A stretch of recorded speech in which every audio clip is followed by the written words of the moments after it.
CSC VLA की तरफ से रेगुलर अपडेट में फिर आपका स्वागत है। मित्रों, मैं आपको बताने जा रहा हूं कि यदि आप SBI में यानी स्टेट बैंक में आप खाता खुलवाए हुए हैं तो आपको कितना मिनिमम बैलेंस रखना होगा।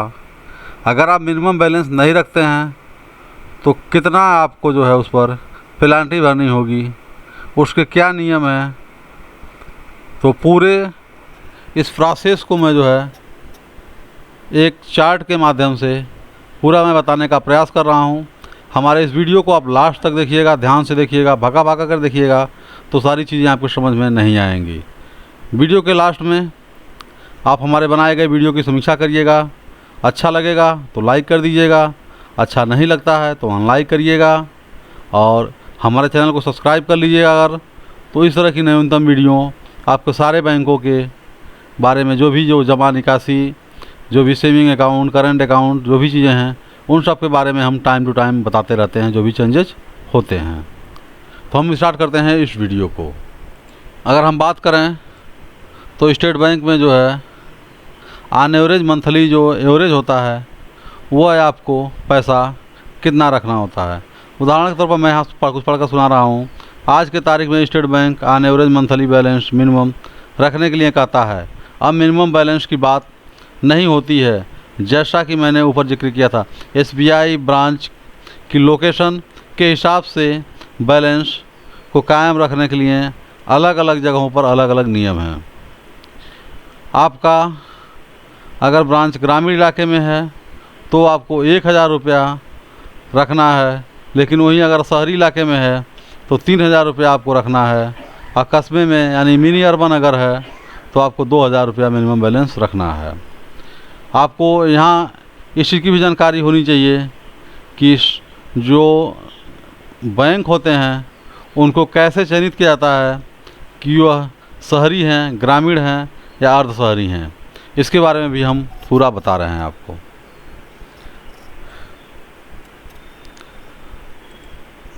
अब यहाँ आप देख सकते हैं कि यहाँ पर लिखा हुआ है मेट्रो शाखाएँ। मेट्रो शाखाएँ वो शाखाएँ हैं जहाँ पर आबादी 10 लाख से ऊपर है। 10 लाख से ऊपर वाली आबादी को मेट्रो में रखा गया है। ऐसे जगहों पर आपको 3000 रुपया मिनिमम बैलेंस रखना है। जस्ट उसी के नीचे अगर हम बात करें तो लिखा हुआ है शहरी शाखाएँ यानी अर्बन, ऐसी शाखाएँ जहाँ की आबादी 1 लाख से ऊपर है। इसके अलावा अगर हम बात करें यहाँ पर भी 3000 रुपया आपको मिनिमम बैलेंस रखना होता है। इसके बाद हम अगर बात करें तो अर्ध शहरी जो नए उभरते हुए इलाके हैं वो अर्ध शहरी में आते हैं, जहाँ की आबादी 10,000 से लेकर के 1 लाख के बीच की होती है। वहाँ पर आपको 2000 रुपये का मिनिमम बैलेंस रखना होता है। उसके साथ में ही रूरल मतलब ग्रामीण इलाका को आप समझ ही रहे होंगे कि ग्रामीण इलाका में आपको 10,000 से जहाँ कम की आबादी होती है वहाँ पर आपको 1000 रुपया मिनिमम बैलेंस रखना होता है। इसके अलावा अगर हम बात करें तो दिया हुआ है शहरी और ग्रामीण इलाकों का औसत बैलेंस। इसको हम पूरा देख लेते हैं।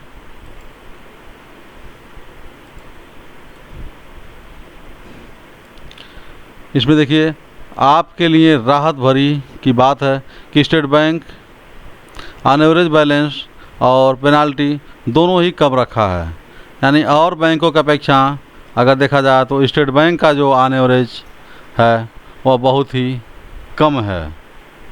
और बैंकों की अपेक्षा अगर प्राइवेट बैंकों से कंपेयर किया जाए तो SBI ने बहुत राहत दिया हुआ है, जबकि ICICI HDFC bank saving account 10,000 से कम होते ही आपको मिनिमम बैलेंस देना स्टार्ट करना पड़ता है, जबकि यहाँ पर आपको 3000 रुपया ही मिनिमम बैलेंस रखा गया है। तो इस हिसाब से अगर देखा जाए तो स्टेट बैंक बहुत ही बेहतर काम की हुई है और बैंकों की अपेक्षा। अगर हम यहाँ चार्ट की बात करें तो चार्ट के हिसाब से देखा जाए तो यदि अगर आपका SBI कस्बे में 2000 रुपये का ऑन एवरेज बैलेंस रखते हैं तो ग्रामीण शाखाओं में आपको 1000 रुपये का बैलेंस रखने की शर्त है। एक उदाहरण से समझ लीजिए। देखिए चार्ट बनाया गया है, इस पूरे चार्ट को आप अगर देखेंगे तो SBI अकाउंट में न्यूनतम बैलेंस, उसके बाद देखिए यहाँ पर दिया गया है चार्ट कि आपका शाखा कैसा है और आपका जमा करने का न्यूनतम बैलेंस क्या है। देखिए यहाँ पर दिखाएं, शहरी क्षेत्र में अगर आप हैं तो आपको 3,000 रुपया मिनिमम बैलेंस अपने अकाउंट में रखना है। उसके अलावा कस्बे में हैं यानी अर्ध शहरी में आप हैं तो आपको 2,000 रुपये का मिनिमम बैलेंस रखना है। वहीं यदि आप गांव के हैं तो आपको जो है 1,000 रुपया मिनिमम बैलेंस आपको रखना है। तो अगर देखा जाए तो बहुत ही कम है प्राइवेट बैंकों के हिसाब से स्टेट बैंक का मिनिमम बैलेंस चार्ज। इसके अलावा अगर हम आगे बात करते हैं तो बैलेंस कायम नहीं रखने पर पेनाल्टी क्या लगती है, इसके बारे में भी पूरा आप जान लीजिए। अगर हम एक तरह से बात करें तो पेनाल्टी सारे बैंकों ने लगाया हुआ है, लेकिन फिर भी स्टेट बैंक ने बहुत ही कम लगाया हुआ है।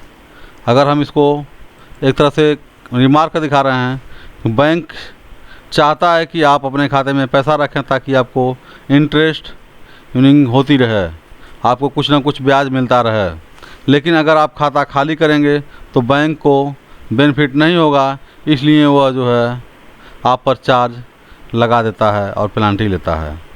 प्राइवेट बैंक में पेनाल्टी 500 रुपये के करीब होती है, 500 रुपये के करीब होती है, जबकि ज़्यादातर सरकारी बैंकों में 200 से 400 रुपये के बीच में होता है। अगर इसके मुकाबले SBI पेनाल्टी सुनेंगे तो खुशी होगी, क्योंकि SBI अधिकतम पेनाल्टी 15 रुपया ही लगाता है। आप एक चीज़ यहाँ पर ध्यान दीजिएगा कि जो अन्य बैंक हैं उन बैंकों के अपेक्षा कितना कम पैसा यहाँ पर जो है लिया जा रहा है स्टेट बैंक के द्वारा। कहाँ 500 रुपया, कहाँ 200 से 400 रुपया, और SBI में अगर है तो पेनाल्टी सिर्फ 15 रुपया आपको मंथली देना है। तो ये भी बहुत राहत भरी बात है।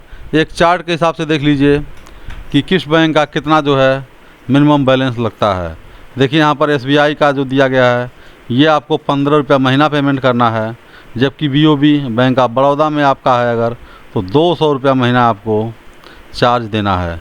यहीं ICICI बैंक में अगर आपका है मिनिमम बैलेंस हो जाता है तो आपको 600 रुपया महीना देना पड़ता है, और HDFC बैंक में अगर है तो आप यहाँ देख सकते हैं आपको 450 रुपया पेनाल्टी देनी ही देनी है। तो इसके हिसाब से अगर देखा जाए तो SBI बहुत ही बेहतर है पेनाल्टी के मामले में। तो ध्यान रखिए कि पेनाल्टी आपको न देना पड़े, और देना पड़े तो कम से कम देना पड़े। तो इस पूरे प्रोसेस को मैं जो है आसानी से मैं दिखा रहा हूँ एक चार्ट के माध्यम से। इस चार्ट के माध्यम से आप देखिए, आप यहाँ पर एक चार्ट के माध्यम से देख सकते हैं कि किस तरह से जो है पेनाल्टी लगाई जाती है।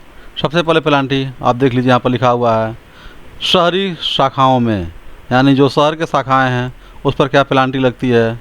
अब यहाँ पर एक तरह से आप चार्ट के माध्यम से देखेंगे तो देख सकते हैं कि यहाँ पर दिखाने का मैं प्रयास कर रहा हूँ आपको कि यदि 15,000 से 3,000 के बीच में अगर आप पैसा रखते हैं तो आपको 10 रुपया मिनिमम चार्ज लगेगा। मैंने 1500 से 3,000 के बीच में अगर आपका अमाउंट है तो यदि 1500 रुपया से कम हो गया आपका अमाउंट तो आपको 12 रुपया चार्ज लगेगा।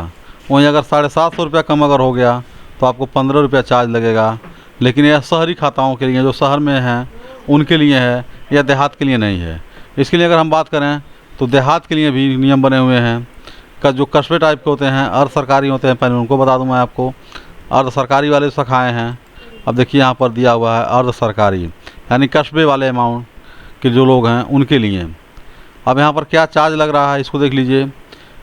1,000 से 2,000 के बीच में यदि वो रख रहे हैं तो 7.5 रुपया, और 1,000 से कम रख रहे हैं तो 10 रुपया, और 500 से भी अगर कम रख रहे हैं तो 12 रुपया उनका चार्ज लग रहा है।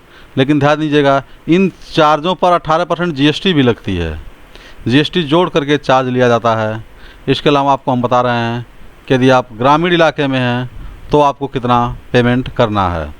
तो ग्रामीण इलाके का देख लीजिए आप, जो है ये ग्रामीण शाखा है और यहाँ पर आपको चार्ज करना पड़ रहा है 500 से 1000 रुपये के बीच में आप रखते हैं तो 5 रुपये महीना, और आप 500 रुपये से भी कम अगर रखते हैं तो 7.5 रुपया, और अगर 250 रुपये से कम रखते हैं तो 10 रुपया महीना आपको GST के साथ भरना होगा।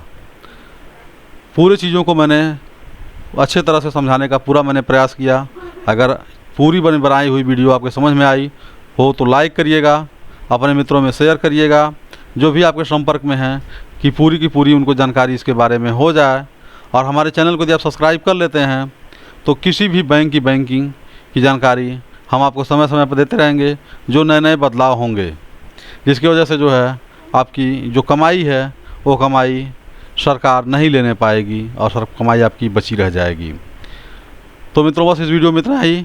सब्सक्राइब करने के लिए मैं आपसे निवेदन करता हूं, और अगले वीडियो में मैं लेकर के हाजिर होता हूं कि किस तरह से जो है आप फिक्स डिपॉजिट करेंगे, उस पर क्या कमीशन मिलेगा, क्या TDS कटेगा, कैसे आप ज़्यादा से ज़्यादा पैसा कमा सकते हैं ब्याज वाला बैंक में जमा करके, इन सारे स्कीमों के बारे में। मित्रों नमस्कार।